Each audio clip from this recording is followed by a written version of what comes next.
ने अपनी रिकमेंडेशंस दे दी, लेकिन कहते हैं ना, यदि नियत हो तो नियति भी बदलती है। पर माननीय अरविंद केजरीवाल जी और आम आदमी पार्टी सरकार की काम करने की नियत ही नहीं है। इसलिए मई की दी हुई वो रिकमेंडेशंस आज तक उन्होंने इंप्लीमेंट नहीं करी, लागू नहीं करी। इसके अलावा एक दिल्ली सरकार का ये दस्तावेज आपके सामने रखती हूं। यह है इकोनॉमिक सर्वे ऑफ दिल्ली 2023-2024।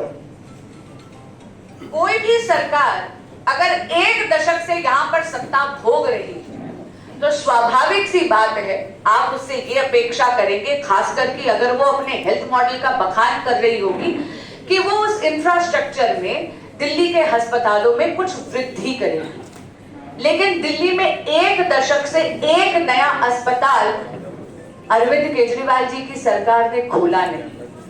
यहां पर हेल्थ इंफ्रास्ट्रक्चर की वृद्धि तो छोड़िए, यहां पर तो घटौती हुई है। एक पन्ना आपको पढ़कर सुनाना चाहूंगी इस इकोनॉमिक सर्वे का। दिल्ली में अस्पताल 2015-16 में 94 थे, 2022-23 में 92 है, यानी घट गई संख्या। मैटरनिटी होम्स जहां पर 265 थे 2015-16 में, वो घटकर 2022-23 में मात्र 124 रह गए हैं। नर्सिंग होम्स जहां पे 1057 थे 2015-16 में, वहां घटकर 2022-23 में मात्र 1040 रह गए हैं। यानी अस्पताल घटे, मैटरनिटी होम्स घटे और नर्सिंग होम्स घटे। इसके अलावा यही रिपोर्ट, याद करिएगा, ये दिल्ली गवर्नमेंट का दस्तावेज है। ये दस्तावेज ये भी दिखाता है कि बेड्स अवेलेबल और जनसंख्या जो है इसकी रेशो क्या है।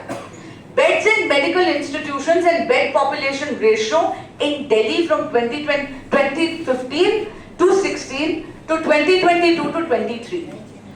2015-16 में 2.73 थी ये रेशो, ये घटकर 2022-23 में 2.70 आ गई।